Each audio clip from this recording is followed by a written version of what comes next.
multitudinous gods. Faithfulness to one and many, until Constantine and Christians decreed fidelity to one. Semper Fidelis, always faithful to one God, to one nation, one army, one cause, one love.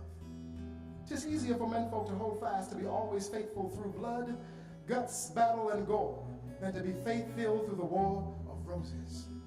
For the beings endowed with the seeds of millions, the ability to propagate well into our 90s in the pursuit of one of those Easter baskets of no more than 500,000, up until somewhere around 50, the math feels kind of shifty.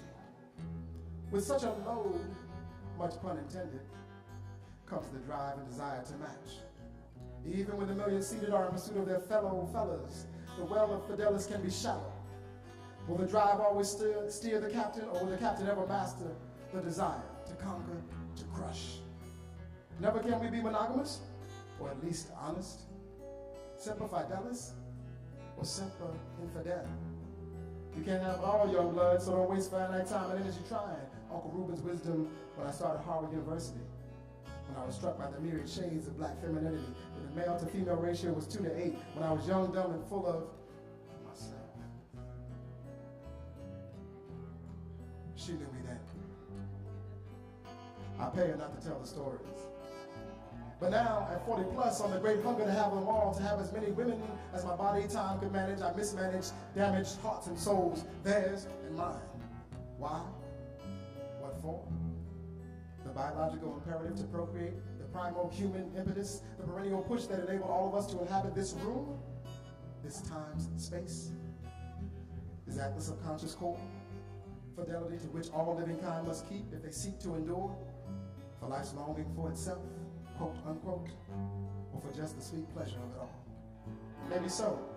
If I could dismiss the voices of family, friends, society, expectation from my head and converse with self, I would confess to a constant fantasy to at least taste many women, if only for one night. I would confess Adidas, the adolescent joke. All day I dream about sex. I would confess to the desire for fleeting moments that have never left since my manhood's awakening. Even through my years when the women with whom I share exclusive love has satisfied me. When I have had the rare courage to tell the woman in my heart, my loins desire another. Even if only she acquired strange. If she could do the same, then my honesty shut down. If I would honestly converse with only self, I would confess to Tracy Chapman's lament. I've done so many things wrong in love, I don't know if I can do right. Yet I know I'm committed to winning the struggle. My happiness, my family, my character depend on it. Infidelis is only joyous in the fleeting moments of conquest and climax, burdenous thereafter every time.